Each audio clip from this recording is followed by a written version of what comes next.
আসসালামু আলাইকুম। আপনাদের সবাইকে আরো একবার স্বাগত জানাচ্ছি আমার আরো একটি নতুন লাইফস্টাইল ভ্লগে। আশা করছি যে যেখানে আছেন এবং যে অবস্থাতেই আছেন খুবই ভালো আছেন এবং সুস্থ আছেন। আলহামদুলিল্লাহ আল্লাহর অশেষ রহমতে আমরাও খুবই ভালো আছি এবং সুস্থ আছি। কি ভাবছেন সকাল থেকে আজকের ব্লগটা শুরু করে দিয়েছি? তা না কিন্তু। আমি আসলে বিকেলবেলা কিছুটা ফ্রি ছিলাম। তো ভাবলাম আমি কিছু রুটি বানিয়ে বেশি করে একটু ফ্রোজেন করে রাখি। আর আমি এখন হচ্ছে ঈদের আগ পর্যন্ত আমার যতটুকু লাগবে সেই পরিমাণ আমি ফ্রোজেন করে রাখবো। আর আজকে আমি কিভাবে ফ্রোজেন করি সেই পদ্ধতিটি আপনাদের সঙ্গে আমি শেয়ার করছি। আমি ১ম এ যেটা করেছি আমাদের বাসায় তো পলি ব্যাগ এরকম থাকেই সবার অথবা যেকোনো ধরনের এই ধরনের কাগজ থাকলে সেগুলোকে কিন্তু আমরা এভাবে রাউন্ড শেপ করে কেটে নিয়ে তারপরে রুটি ফ্রোজেন করতে পারি। এখন আমি যেটা করছি ১ম এ একটা এয়ারটাইট বক্স নিয়ে নিয়েছি এবং তার মধ্যে ১ম এ একটা কাগজ দিয়ে দিয়েছি যেগুলো আমি রাউন্ড শেপ করে কেটেছিলাম।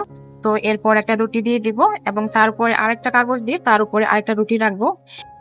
এভাবেই পরপর একটা কাগজ এবং একটা রুটি এভাবে রেখেই কিন্তু আমরা রুটি ফ্রোজেন করতে পারি ডিপ ফ্রিজে।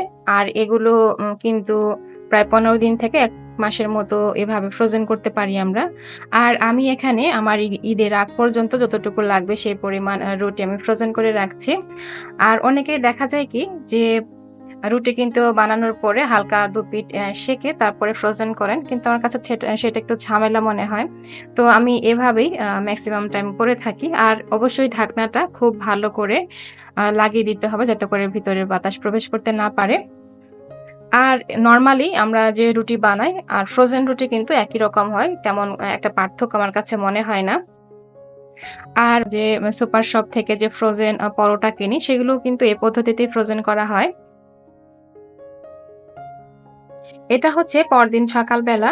তো আমি যে রুটিগুলো ফ্রোজেন করেছিলাম সেখান থেকে আমি কয়েকটা রুটি ভেজে নিচ্ছি এবং আপনাদেরকেও দেখিয়ে দিচ্ছি যে আসলে একদমই যে নরমালি আমরা যে টাটকা রুটি বানাই সেটার মতোই যে ভাজার পরে এটার টেস্ট হয় বা দেখতে ওরকমই হয়। তো এই তো দেখতেই পাচ্ছেন রুটিগুলো কিন্তু একদমই ফ্রোজেন হয়ে গিয়েছে। কিন্তু এটা দেখতেই পাবেন চুলোতে দেওয়ার সঙ্গে, সঙ্গে কয়েক সেকেন্ডের মধ্যে এটা নরমাল টেম্পারেচারে চলে আসবে এবং আমরা যে টাটকা রুটি ভাজি সেটার মতোই করে এটা আমরা ভাজতে পারবো।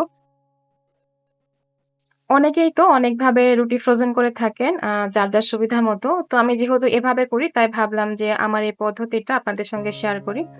হয়তো অনেকেই জানেন আ কিন্তু যারা জানেন না তাদের কিছুটা হলেও কাজে আসতে পারে। আর রুটিগুলোকে আমি আজকে তেলে ভেজে নিচ্ছি। মানে পরোটার মতো করে ভেজে নিচ্ছি। আর আজকে সকালের নাস্তার জন্য কিন্তু আমি রুটি ভাজছি না। আসলে ফারিনের বাবাকে দুপুরের খাবার হিসেবে ও বলছিল যে রুটি দেওয়ার জন্য। এমনিতে ভারী খাবার খেলে দেখা যায় দুপুরে ঘুমের একটা টেনডেন্সি চলে আসে।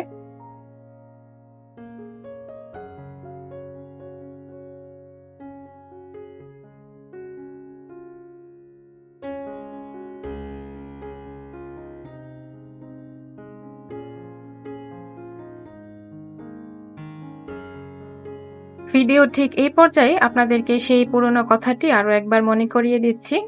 যারা আজকের ভিডিওটি দেখছেন, আজকের ভিডিওটি যদি আপনাদের কাছে ভালো লেগে যায় তাহলে প্লিজ অবশ্যই একটি লাইক দিতে ভুলবেন না।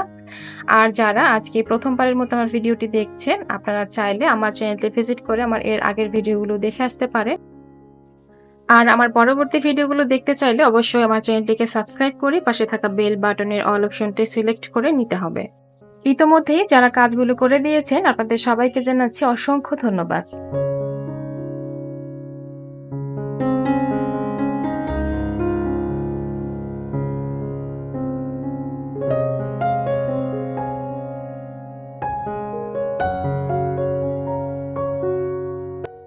এই তো এখানে আমি লাঞ্চটা একদমই রেডি করে এখন দিয়ে দিলাম।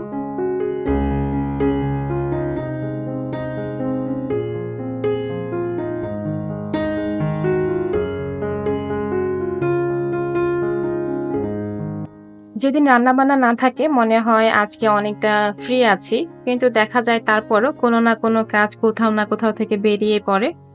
এই তো এই বাটিগুলো আমি হচ্ছে সকালেই ধুয়ে পানি ঝরাতে দিয়ে দিয়েছিলাম। এগুলো অনেকদিন থেকে বাইরে ছিল। এখনো আর এগুলোর প্রয়োজন নেই।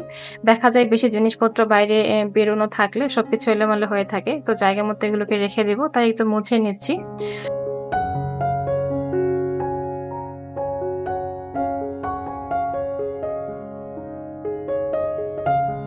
আর এর মধ্যে তো অনেককেই দেখতে পাচ্ছি যে একদমই ব্যস্ত হয়ে পড়েছে বাসার সাজসজ্জা নিয়ে। যেহেতু সামনে চলে আসছে আরো একটা ঈদ, তো সেই নিয়ে কিন্তু অনেকেই ব্যস্ত বাসাটাকে আরেকটু নতুন করে পরিপাটি করে সাজানোর জন্য।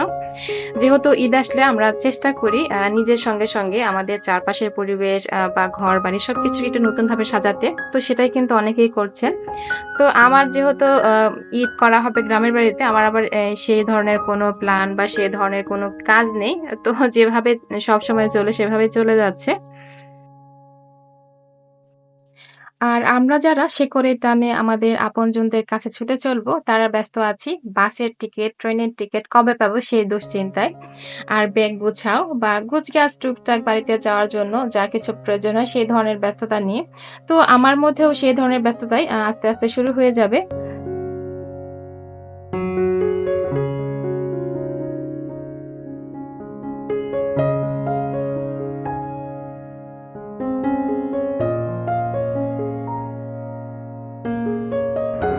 আর এখন হচ্ছে দুপুর গড়িয়ে বিকেল হতে চলেছে। এখন সময় প্রায় ৩:৩০। আর বেডশিটটা ধুয়ে দিয়েছিলাম।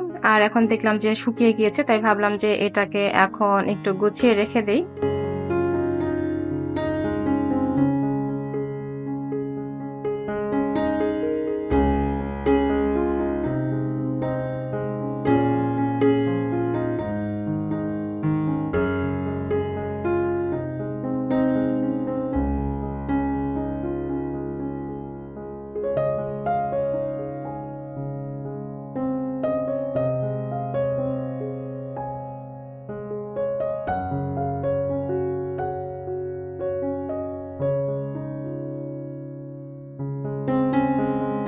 প্রতিদিনই আমি যেটা করি আমার যে বেড আছে সেটা হচ্ছে দিনে ২ বার আমি একটু গুছিয়ে রাখি। একবার হচ্ছে সকালে ঘুম থেকে ওঠার পরে এবং আরেকটা হচ্ছে বিকেলে বিশ্রাম নেওয়ার পরে। তো এখন যেহেতু বাইরে বের হব আর বাইরে থেকে আসলে কিন্তু অনেক বেশি ক্লান্ত লাগে। তো তাই ভাবলাম যে বেডটা একটু গুছিয়ে তারপরে রেখে যাই। তো এরপরে এই তো চলে এসেছি আমরা আমাদের টুকটাক কেনাকাটা করার জন্য।